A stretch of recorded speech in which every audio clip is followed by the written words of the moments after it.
Picture this HOA nightmare. Entitled Karen steals my family's lake access, then melts down when I buy the entire lake and charge her $250 just to stare at the water. Scene?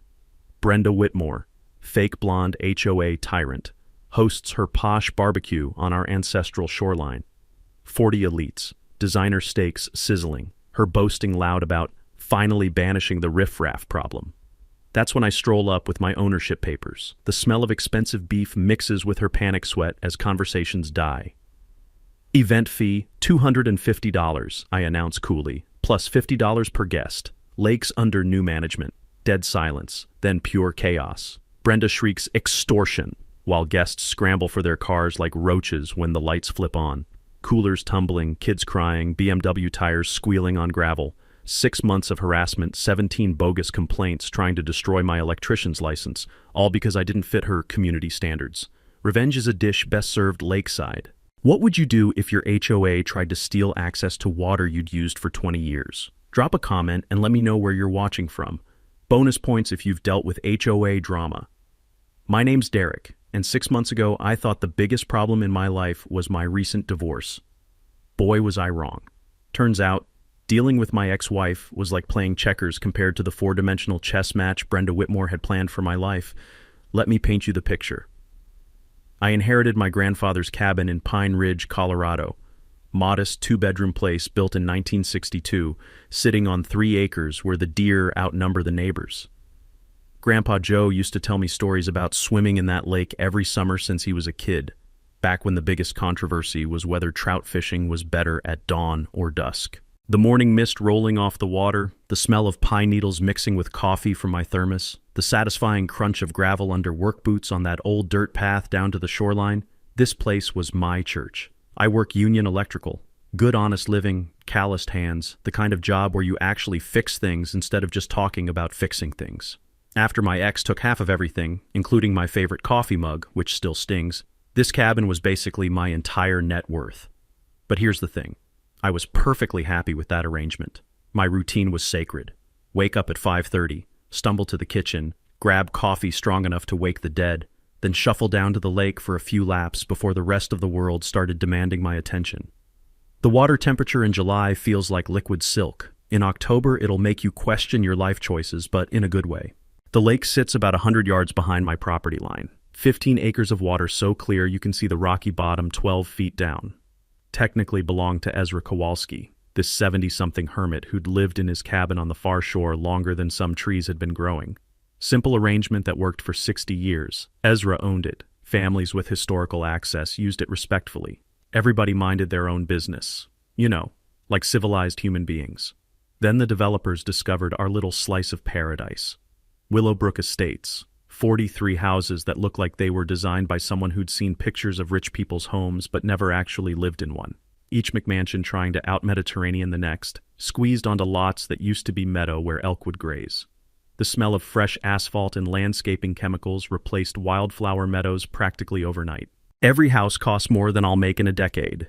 Every lawn maintained by crews who show up at 6 a.m. sharp because God forbid anyone see an imperfect blade of grass.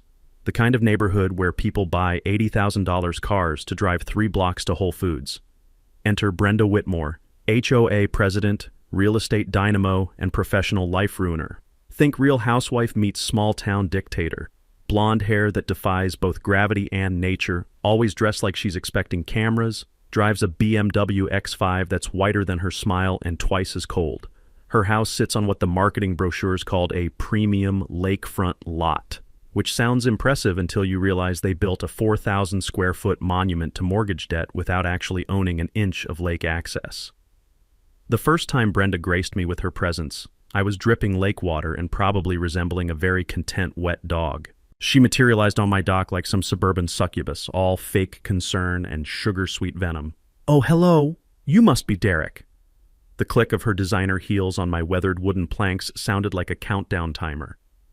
"I'm Brenda Whitmore, president of the Willowbrook Estates Homeowners Association. I was hoping we could chat about some liability concerns." The way she said liability made it sound like I was personally responsible for every insurance claim in Colorado. "I'm sure someone with your background understands we have property values to protect," she continued. eyes scanning my modest cabin like she was calculating exactly how much my existence decreased her net worth. Someone with my background. Lady, I wire the houses that keep your lights on. A week later, I found out exactly what Brenda's concerns looked like. A chain-link fence blocking the path my family had used since Eisenhower was president. Game on. Staring at that fence was like watching someone key your car in slow motion. The metal posts gleamed like surgical steel, concrete footings still dark with moisture, and every no trespassing sign positioned with the precision of someone who probably color codes their sock drawer. But here's the thing about being an electrician. 20 years of troubleshooting teaches you that every problem has a solution. You just need to find the right circuit breaker to flip. First stop, Jefferson County Records Office, where hope goes to die under fluorescent lights and the musty smell of decades-old paperwork. After 3 hours of squinting at surveyor maps that looked like they'd been drawn by caffeinated spiders having seizures, I struck gold. The lake, completely separate parcel, owned by Ezra Kowalski, just like I suspected. Brenda's fancy HOA had about as much legal claim to that water as I had to her BMW. But here's where my day got interesting, and not in a good way. Turns out our suburban dictator had been busy little bee. Public records showed she'd already made Ezra an offer, $50,000 for exclusive Willowbrook access rights. The woman moved faster than bad news in a small town. I drove out to Ezra's place, where his cabin made mine look like a penthouse suite. Weathered wood siding, rusty hinges that squeaked like angry mice, surrounded by Douglas firs that had been growing since before skiing was cool. But when the old man opened his door, his eyes were sharp as January wind. "You're Joe's grandson," he said, studying my hands. "Got the same calluses. Your granddaddy helped my father build this place back in '62. That's when the real story came out. Ezra's fighting cancer, the kind that makes medical bills grow faster than wildfire in August. 47,000 in debt and climbing, with insurance companies playing their favorite game of find creative reasons to deny coverage. Brenda's offer would barely keep his head above water, leaving him broke and unable to afford the treatments that were literally keeping him alive. "She talks to me like I'm simple," Ezra told me, his voice carrying the weight of mountain winters. "Keeps saying how people like me don't understand modern property values. People like him." Funny how that phrase kept coming up. Now, I'm no lawyer, but working construction teaches you a thing or two about property rights. I remembered reading somewhere that if you've been using land openly for long enough, the law sometimes recognizes that usage. Sure enough, Colorado's adverse possession laws can grant legal rights after 18 years of continuous, obvious use. My family had been swimming in that lake for 60 years, 3 times longer than required.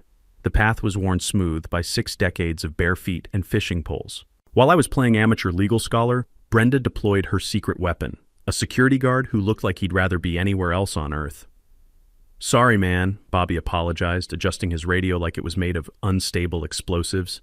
"Mrs. Whitmore says I gotta keep everyone out. Union job, good benefits, you know how it is." Poor kid was sweating bullets in the mountain air, constantly glancing toward Brenda's house like she might appear with a performance review and a pink slip. That's when I heard it, the electric hum of righteous suburban fury. Brenda's golf cart materialized through the trees like some designer-clad angel of property management, her jewelry catching sunlight like a disco ball of entitlement. "Derek," she called out in that voice that could make sugar taste sour. "Surely you understand that rules are rules. We simply cannot have unauthorized persons creating liability exposure for our residents. Unauthorized persons. Not neighbors, not people, not even trespassers. Unauthorized persons. Like I was some kind of human parking violation. But 20 years of dealing with condescending foremen had trained me for this moment. I just smiled and pulled out my phone, started documenting everything. The click of my camera shutter seemed to hit her nervous system like fingernails on a chalkboard. "What exactly do you think you're doing?" The fake sweetness cracked just a little. "Taking pictures," I said, snapping another shot. "Funny thing about fences, they need permits when they cross property lines. Your beautiful barrier there? It's sitting 3 feet onto public easement land. You know that moment when someone realizes they've been outsmarted by the person they thought was too stupid to matter?" Brenda's face went through more changes than a traffic light having a nervous breakdown. 48 hours later, Jefferson County Code Enforcement showed up with measuring tape and an attitude problem for Brenda. Her fence had to move, and she had exactly 2 days to do it, or start paying daily fines that would make her car payment look like pocket change. Her meltdown was spectacular. Standing there screaming at the county inspector about harassment and corruption while he calmly wrote her citation, her voice rising to frequencies that probably confused the local wildlife. The mountain wind through the pines almost seemed to be laughing.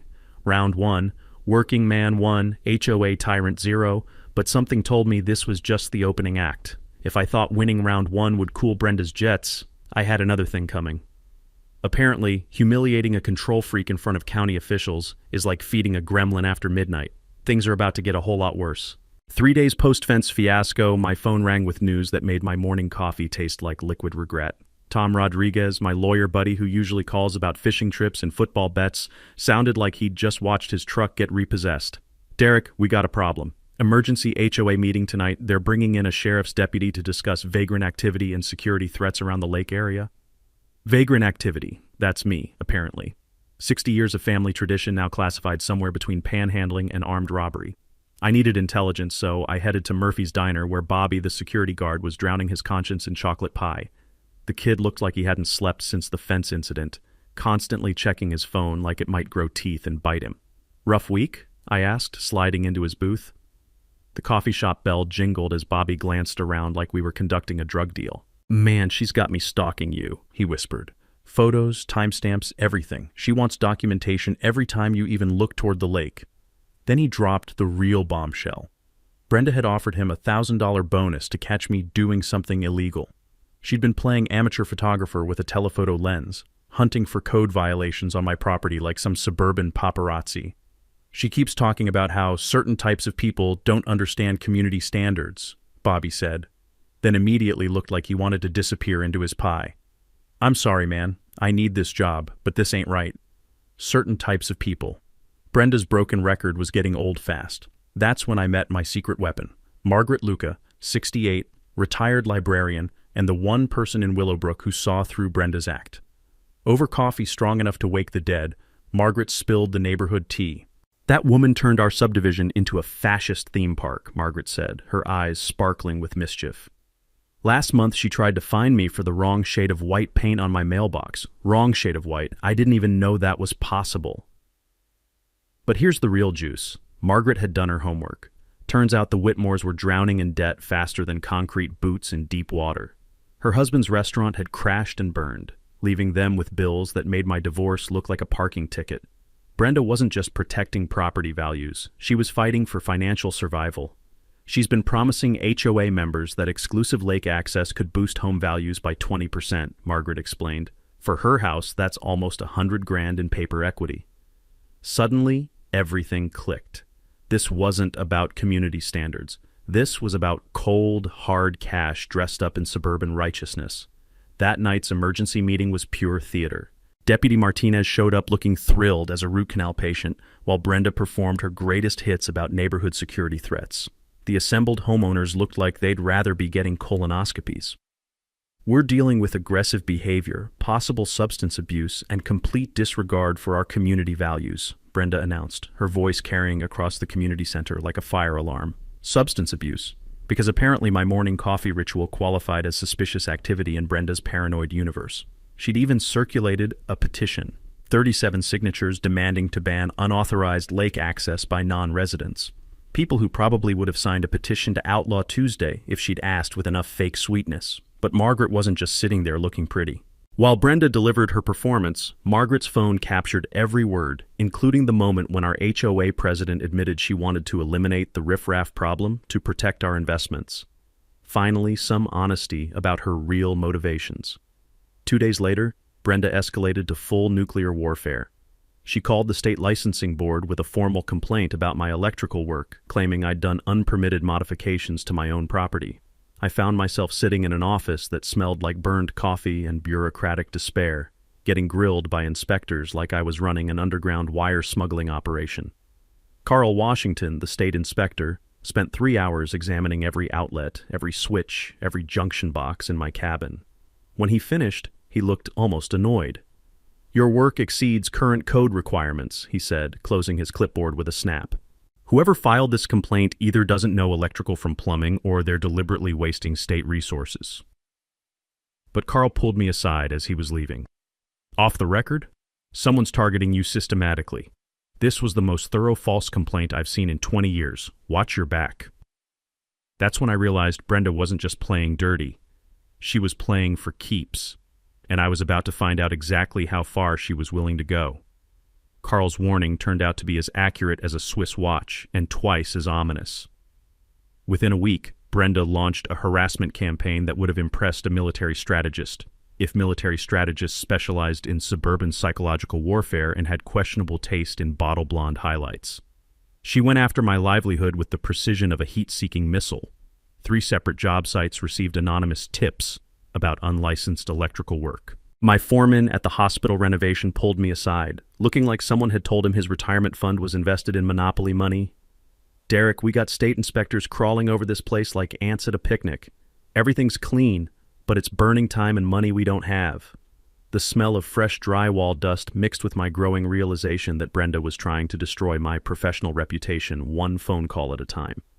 In the trades, word spreads faster than wildfire in August. One rumor about shoddy work can kill a career deader than last year's Christmas tree. But I'd learned patience from 20 years of electrical troubleshooting. Sometimes you have to let a system reveal its flaws before you can fix them. So instead of losing my mind, I did what drives control freaks absolutely crazy. I stayed calm and documented everything. My morning lake visits became scientific expeditions. Every swim photographed with timestamps, GPS coordinates, and enough documentation to satisfy a federal investigation. My grandfather had taught me something about property rights that most people never learn. If you use land openly and continuously for decades, the law eventually recognizes your claim.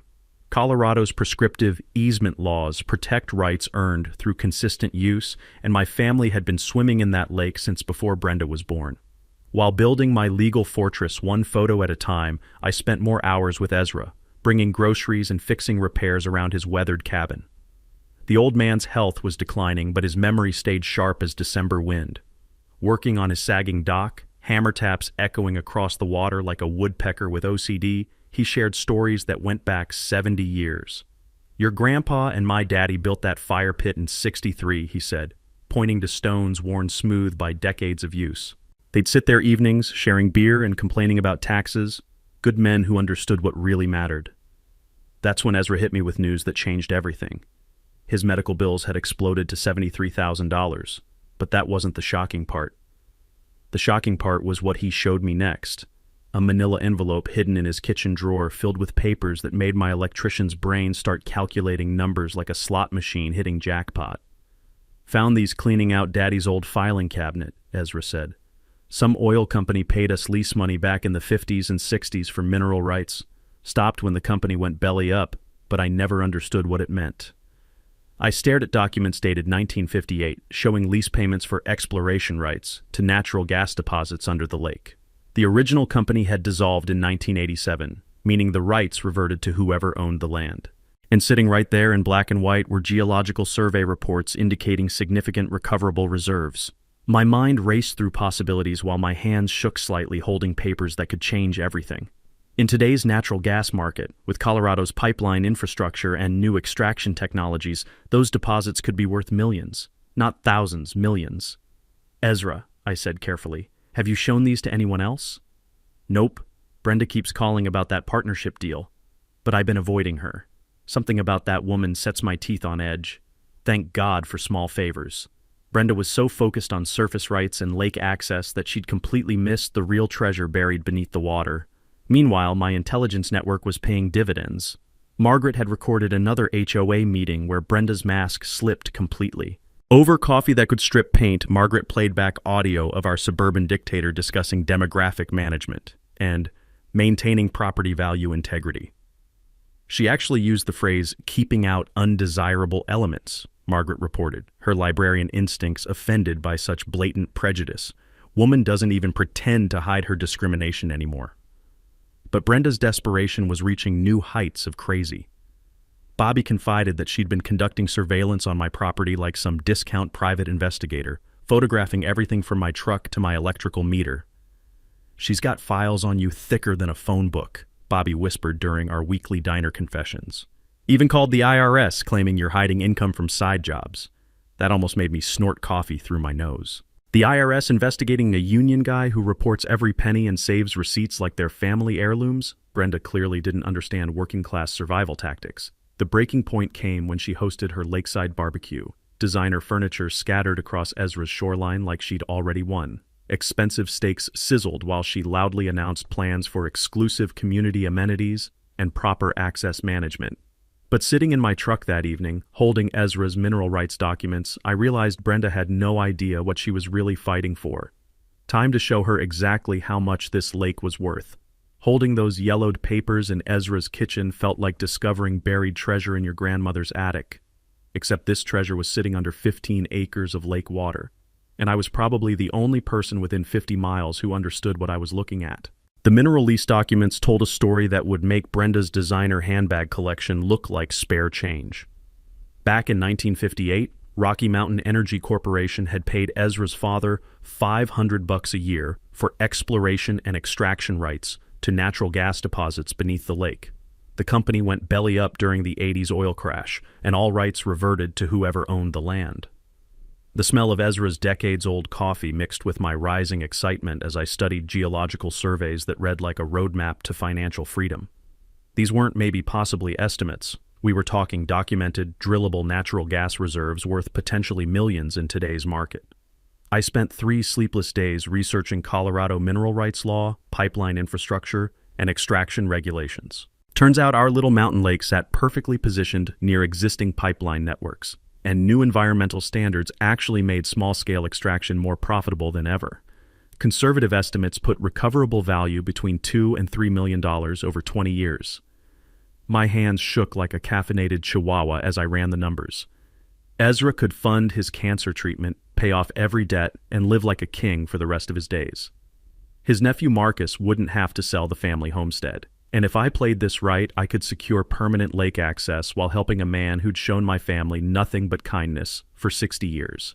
But here's where my conscience decided to crash the party like an uninvited relative at Thanksgiving dinner. Ezra had no clue what he was sitting on.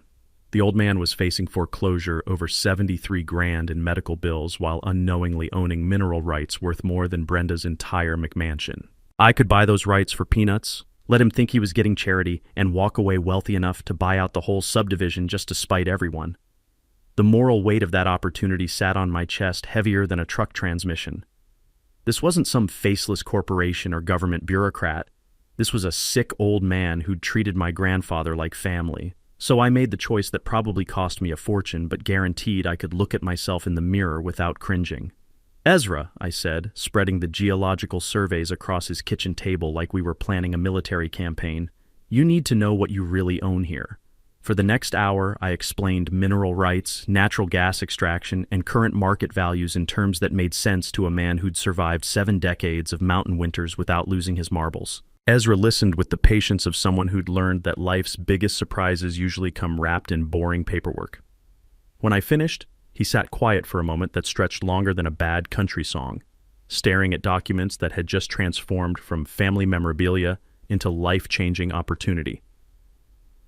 "So what you're telling me," he said slowly, "is that Brenda Whitmore's been trying to steal surface rights to land sitting on top of a couple million in gas deposits? That's exactly what I'm telling you." Ezra erupted in laughter that shook his entire cabin. Not bitter irony, but pure, delighted amazement at the universe's twisted sense of humor. "That woman's been calling twice a week, lecturing me about how people like me don't understand modern property values," he wheezed, slapping the table with papers worth more than her house, car, and jewelry combined. Turns out she's the one who can't see past her own nose. We spent the afternoon crafting a partnership, Ezra 60%, me 40%, mineral rights leased to legitimate extraction companies. The income would fund his medical care and leave plenty left over to tell Brenda Whitmore exactly where she could stick her community standards. But first, we had to buy this lake before she discovered what we knew. Game time. You know that scene in heist movies where the team plans the perfect crime while dramatic music plays in the background? Well, this felt exactly like that, except instead of robbing banks, we were about to financially ambush a suburban tyrant who'd been making my life hell for 6 months. First order of business, assembling my Ocean's 11 mountain style. Tom Rodriguez traded his usual diet of fender benders for crash courses in mineral rights law, spending sleepless nights surrounded by legal texts thicker than Colorado phone books. The smell of burnt coffee and highlighter ink filled his office as he transformed from small-town lawyer into resource extraction specialist. "Derek, this is either brilliant or completely insane," Tom said, rubbing eyes redder than brake lights. "But if we pull this off, you'll own the most expensive swimming hole west of the Mississippi." Margaret Luca became our master spy, attending HOA meetings with the dedication of a foreign correspondent in a war zone. Her decades of librarian detective work proved perfect training for corporate espionage disguised as neighborhood gossip. The woman could extract information from public records like a surgeon removing tumors. "Brenda's calling emergency meetings twice weekly now," Margaret reported over coffee strong enough to dissolve spoons. "She's promising residents that lake access is imminent and property values will skyrocket. The desperation is practically leaking through her Botox." Carl Washington became our unofficial regulatory guide. 25 years of navigating bureaucratic maze had taught him exactly which forms mattered and which officials could expedite permits. He couldn't officially help, but he could accidentally leave environmental compliance guides on my truck dashboard. Even Marcus, Ezra's nephew, transformed from reluctant caretaker into enthusiastic business partner after nearly choking on his California coffee when we explained his inheritance. The poor guy had flown in expecting a garage sale, only to discover he was sitting on a geological gold mine. "I came here to sell Uncle Ezra's fishing cabin," Marcus said, staring at mineral surveys like they were alien hieroglyphics. "Now I'm learning about natural gas extraction and LLC tax advantages. My therapist is going to have a field day with this." Our financial strategy required creativity that would have impressed NASA engineers. I mortgaged my cabin for $45,000 as down payment, using Ezra's mineral rights as collateral for additional financing through specialty lenders who understood resource deals. We structured everything through Pine Ridge Lake Partners LLC, because nothing protects you from vindictive HOA lawsuits like proper business incorporation. Here's something they don't teach in high school economics. LLCs are financial force fields. They protect your personal assets while providing tax flexibility and professional credibility. When Brenda inevitably tried to sue us for ruining her neighborhood, she'd be attacking a properly structured business entity, not individual bank accounts. The master plan unfolded in 3 phases like a perfectly choreographed dance. Phase 1, shock and awe purchase at a price Brenda couldn't match. Phase 2, lease mineral rights to legitimate extraction companies with environmental safeguards that would satisfy even the tree huggers. Phase 3, develop premium recreation facilities that generated steady revenue while maintaining natural beauty. Revenue projections made my electrician's calculator smoke with excitement. $200,000 annually from mineral leases, plus $75,000 from day use fees. We weren't just buying water rights. We were creating a sustainable business that would fund Ezra's medical care and give me enough financial independence to tell future HOAs exactly where they could stick their architectural guidelines. Meanwhile, I spent evenings installing security cameras disguised as routine maintenance, the scent of pine sap mixing with anticipation as I mounted weatherproof surveillance around the lake perimeter.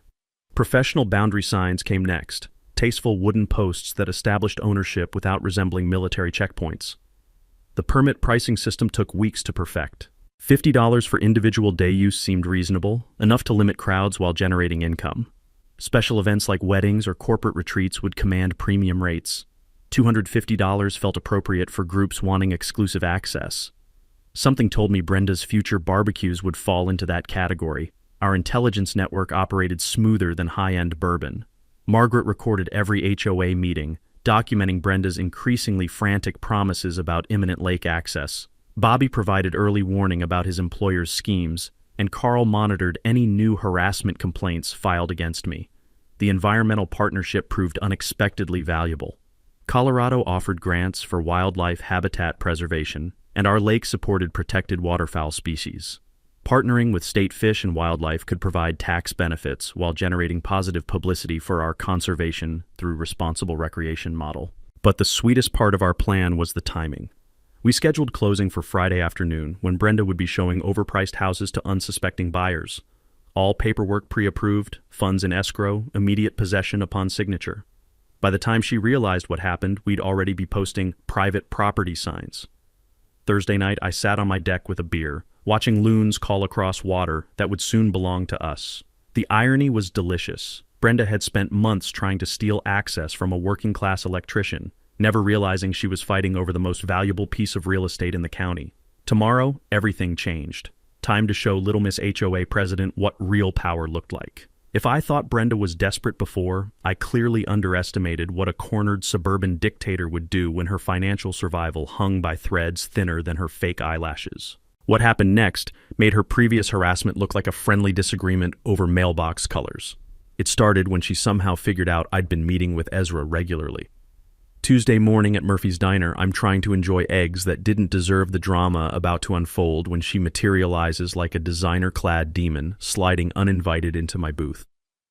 "Derek," she said, leaning forward with that practiced concern expression, "we need to discuss your inappropriate relationship with Mr. Kowalski." The smell of bacon grease mixed with her perfume, something that probably cost more than my monthly electric bill, as she deployed her fake sympathy voice. "I'm worried you might be taking advantage of an elderly man in a vulnerable condition."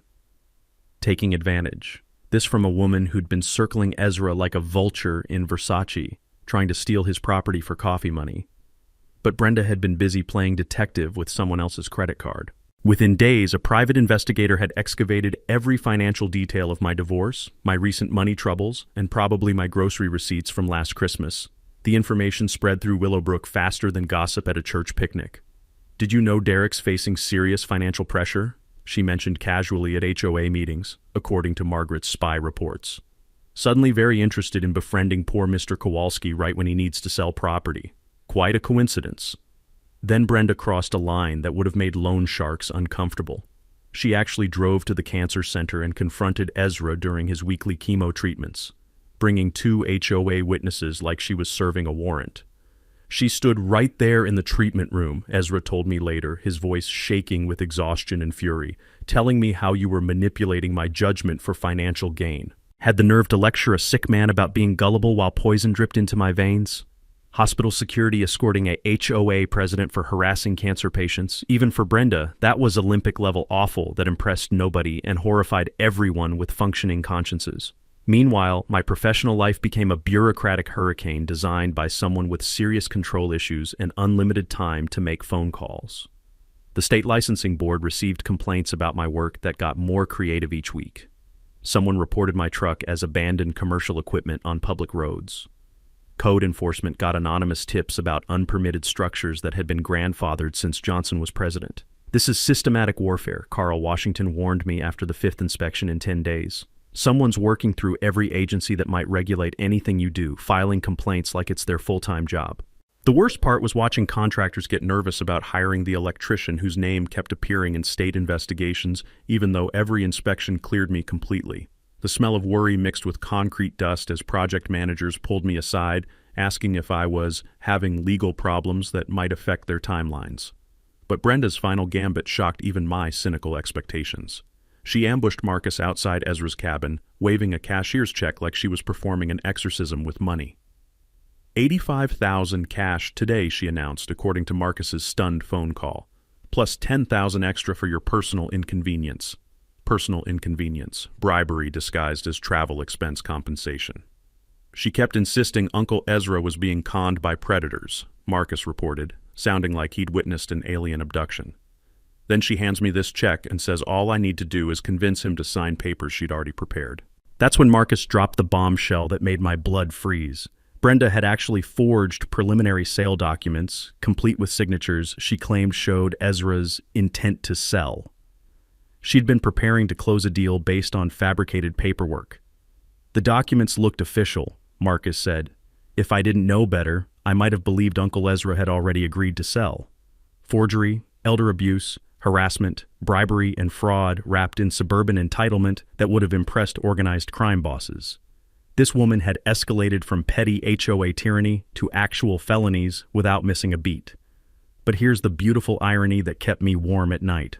While Brenda was burning through her husband's maxed-out credit cards on private investigators and illegal schemes, she still had zero clue about the mineral rights gold mine sitting under that lake. Her $85,000 bribe looked generous compared to earlier lowballing, but she was essentially offering lunch money for the geological equivalent of winning Powerball.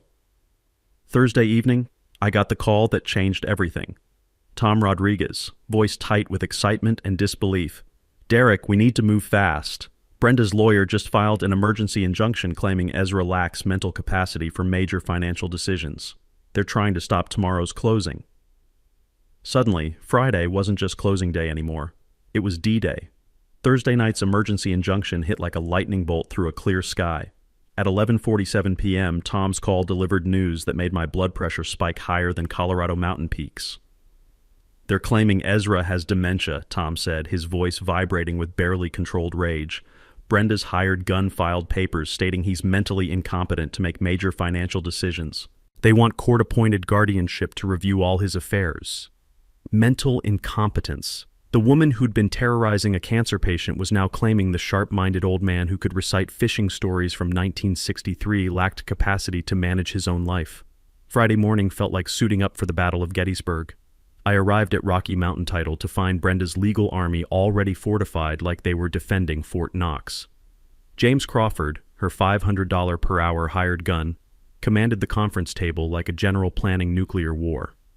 "Recent evidence suggests Mr. Kowalski suffers cognitive decline consistent with chemotherapy-induced mental impairment," Crawford announced, reading from documents that probably cost more than my truck.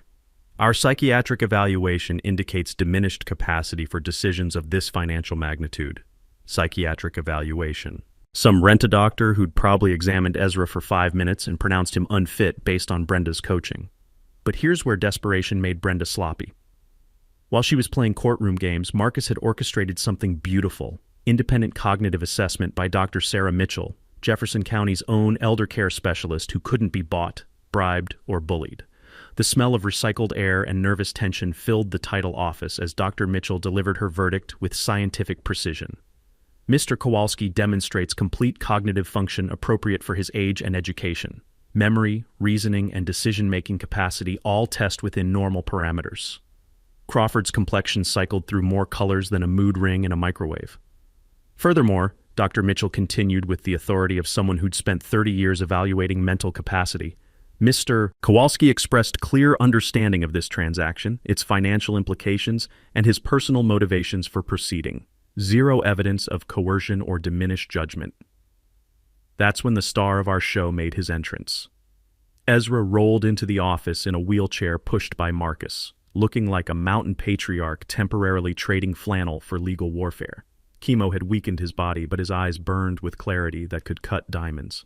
"Miss Whitmore," Ezra said, his voice carrying 7 decades of mountain authority, "you've spent months treating me like some addled old fool you could manipulate with pocket change and condescending smiles." The conference room went silent enough to hear heartbeats. "Now you want some judge to declare me mentally incompetent because I refuse to hand over my family's property to someone who thinks people like me are too stupid to understand what we own." Patricia Vance, the title officer, looked like she was witnessing a nature documentary where the gazelle suddenly grew fangs and started chasing the lions. But Brenda wasn't surrendering without unleashing every weapon in her arsenal. As Ezra's trembling but determined hand moved across the signature pages, she deployed her nuclear option. "This is criminal fraud," she announced to anyone within shouting distance. "I'm filing charges for elder abuse, conspiracy, and deliberate exploitation of a vulnerable adult." That's when Marcus smiled like a poker player revealing 4 aces and pressed play on his phone recording from Tuesday's bribery scene. Brenda's voice filled the office with crystal clarity. $85,000 cash today plus $10,000 for your personal inconvenience. Just convince the old man to sign papers I've already prepared with his forged signature." The silence that followed was so profound you could have heard snowflakes landing on the parking lot outside. Crawford started collecting documents faster than a card dealer after someone got caught cheating. My client was merely offering fair market value for legitimate property acquisition. "Fair market value," I said, speaking for the first time since entering this legal thunderdome. "For property containing mineral rights worth potentially $3 million. The expression on Brenda's face was absolutely priceless, like someone who'd just discovered they'd been trading Picassos for grocery coupons. At exactly 3:47 p.m. Mountain Time, Ezra's pen completed the final signature transferring lake ownership to Pine Ridge Lake Partners, LLC. That scratching sound was the death knell of 6 months of suburban tyranny. But our defeated dictator wasn't finished with the theatrics. As we walked toward the exit with our deed in hand, she was already speed dialing what sounded like every regulatory agency in Colorado. "This conspiracy won't stand," she shrieked after us, her voice cracking like ice under spring pressure. "I'll destroy you all in court, you manipulative criminals." "Ma'am," I replied, patting the folder containing our ownership papers, "you just tried that. How'd it work out for you?" We drove straight to our lake, where I had the distinct pleasure of installing the first official signage, Private property. Pine Ridge Lake Partners LLC. Day use permits required. $250 special events. The sound of Brenda's BMW engine screaming in the distance was sweeter than any victory song ever written. But something told me our suburban war was about to become very, very public. Monday morning arrived with mountain air so crisp it practically sparkled, promising the kind of peaceful day where the biggest drama would be choosing between coffee or tea. Instead, it delivered the most spectacular public meltdown in Pine Ridge history, complete with cameras, badges, and enough entertainment value to fuel social media for months. I was installing our new permit kiosk, a classy wooden station with laminated pricing and usage rules, when the familiar electric whine of Brenda's golf cart announced incoming trouble. But this wasn't a reconnaissance mission. This was a full-scale invasion. 23 Willowbrook residents marched down to their lake like an army of entitled tourists, armed with folding chairs, designer coolers, and the righteous fury of people who'd been promised amenities that never existed. The smell of expensive sunscreen mixed with suburban outrage as they began setting up camp on our pristine shoreline. "Ignore those illegal signs," Brenda commanded her troops like Napoleon addressing the Grande Armée. "This lake belongs to our community, and we're taking back what's rightfully ours, rightfully theirs." After 6 months of harassment, bribery attempts, and elder abuse, she was still claiming ownership of water that had never belonged to Willowbrook Estates. I pulled out my phone and started recording as families began unloading beach umbrellas worth more than my monthly grocery budget. "Folks, this is private property now. Day use permits are $50 per person, payable at the kiosk." "We don't pay extortion fees to con artists," Brenda declared, her voice echoing across the water like a bullhorn filled with pure entitlement. "This community lake belongs to Willowbrook residents." That's when Margaret Luca materialized like a silver-haired avenging angel, carrying a folding chair and coffee that could probably strip paint. The sight of their own neighbor supporting the enemy caused visible confusion among Brenda's invasion force. "Actually, Brenda," Margaret announced loud enough for everyone to hear, "it doesn't belong to us. Never did. Derek bought it fair and square after you tried to cheat Mr. Kowalski out of millions." Millions. That word rippled through the crowd like electricity, heads turning, whispered conversations starting. People began checking phones, probably Googling property records and mineral rights for the first time in their lives. But Brenda had invested too much pride in potential felony charges to retreat gracefully. "Margaret, you've been brainwashed by these manipulators. Can't you see they're exploiting a vulnerable cancer patient?" "That vulnerable cancer patient just became a multi-millionaire," Margaret replied sweetly. "Funny how mineral rights work when people actually understand property law." Perfect timing brought Jessica Martinez from the Pine Ridge Gazette, arriving with a photographer and the kind of notebook that meant someone was about to become infamous. Word had spread about the lake war, and local media smelled a story with viral potential. "Mrs. Whitmore," Jessica called out, "can you comment on allegations that you attempted to bribe Mr. Kowalski's family and forged legal documents?" Brenda's face cycled through more expressions than a mime having a seizure. "Those recordings were taken completely out of context. I was offering legitimate business consultation. The audio includes you discussing papers with forged signatures. Care to elaborate?" That's when Brenda committed the error that transformed local news into internet gold. She lunged for Jessica's camera, shrieking about fake news harassment, while her designer sunglasses flew into the lake like expensive frisbees. The photographer captured everything, Brenda grabbing for equipment, Jessica professionally stepping back, 23 residents suddenly realizing their HOA president was having a complete public breakdown that would probably end up on YouTube. "You can't film on private property without permission," Brenda screamed, her perfect hair now looking like she'd been electrocuted by her own rage. "Actually, ma'am," I said calmly, "I gave them permission. It's my lake now." Gravel crunched under official tires as Deputy Martinez arrived, responding to dispatch reports of trespassing and media assault. The crowd suddenly found their shoes absolutely fascinating. "What's the situation here?" Deputy Martinez asked, surveying scattered beach equipment and one woman who appeared to be vibrating with pure fury. "Trespassing on private property," I explained, showing our deed and permit documentation. "I've offered legal day use access, but some individuals refuse to comply with posted regulations." Deputy Martinez reviewed our paperwork with professional thoroughness. "Property ownership is legitimate," he announced to the assembled crowd. "Anyone remaining without permits faces trespassing charges." Brenda's army began evacuating faster than tourists fleeing a hurricane, suddenly remembering urgent appointments elsewhere. But our suburban dictator wasn't surrendering without one final performance. "This is criminal extortion," she declared to her departing supporters. "Arrest these con artists for price gouging and elder abuse." Deputy Martinez looked at her with the patience of someone who'd handled entitled residents before. "Ma'am, private property owners can set any access fees they choose. That's basic property rights." The perfect justice moment came when Brenda stormed toward her golf cart, only to realize she'd parked on private property and technically owed $50 for vehicle access. "That'll be $50 for your parking permit," I called out as cameras rolled. "I'll see you in hell first," she screamed, climbing into her cart. "Ma'am," I replied with a smile that felt like Christmas morning, "you've been living in hell for months. Welcome to my paradise." 6 months later, I'm watching the sunrise paint our lake in shades of liquid gold while Ezra teaches his great-nephew to cast a fishing line from the same dock where my grandfather taught me 60 years ago.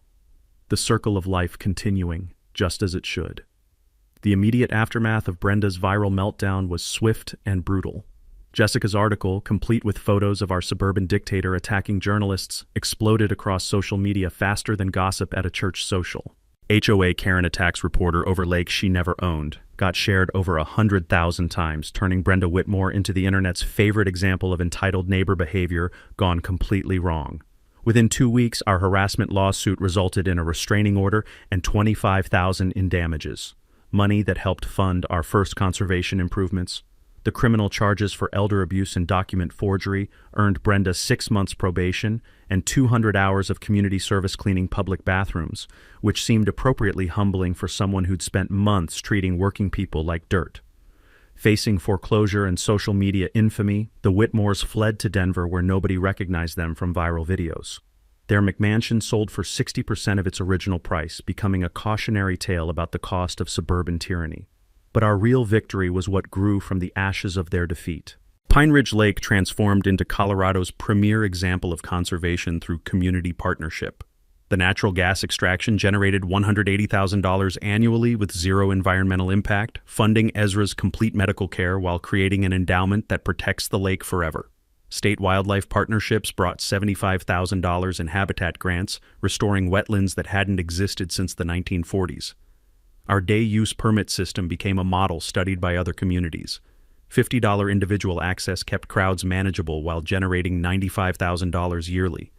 Premium event bookings averaged $400 per reservation, with wedding waiting lists extending 2 years ahead.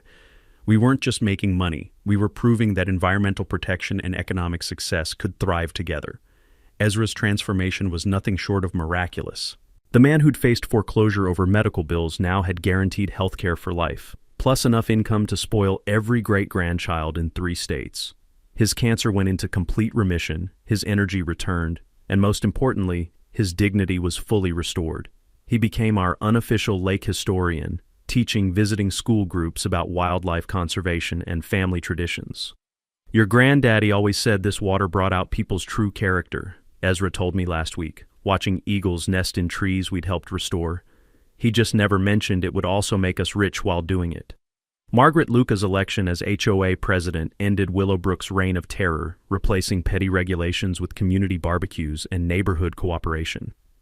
Under her leadership, the subdivision transformed from a collection of suspicious strangers into the kind of place where neighbors actually help each other and kids play outside without fear of citations. Our scholarship fund has sent 18 local students to college for environmental studies, creating the next generation of conservation leaders. The annual Pine Ridge Conservation Festival draws 500 volunteers from across Colorado, generating enough publicity to attract $200,000 in additional conservation grants while creating the kind of community pride that money can't buy. My electrical business exploded after word spread about the working man who'd outsmarted entitled elites and discovered buried treasure in the process. Contractors started calling specifically requesting the lake guy, and my rates doubled as clients appreciated someone with enough spine to stand up to bullies. I went from paycheck to paycheck survival to having work booked 8 months ahead. The lake ecosystem flourished under our protection. Water quality improved dramatically with controlled access and environmental monitoring. Wildlife populations tripled as we balanced human recreation with habitat restoration. The loon population increased to 7 breeding pairs. Their calls at sunrise now a symphony of conservation success. Last month, we hosted our first annual Derek's Lake Legacy Day, a free community celebration featuring local bands, environmental education, and enough barbecue to feed half the county. Watching 300 neighbors, former enemies, and new friends celebrating together around water that nearly became the center of a legal war felt like the definition of perfect justice. As morning mist rises off protected water that generates income while staying beautiful forever, I realize Brenda accidentally gave us the greatest gift imaginable, the motivation to discover what we really had and the determination to protect it properly. Sometimes the best revenge is building something so good that your enemy's children wish they could be part of it. What would you do if your HOA tried to steal access to water your family used for 20 years? Drop a comment and let me know where you're watching from. Bonus points if you've dealt with HOA drama. Hit subscribe for more stories about underdogs who beat the system through patience, intelligence, and occasionally getting lucky enough to find buried treasure.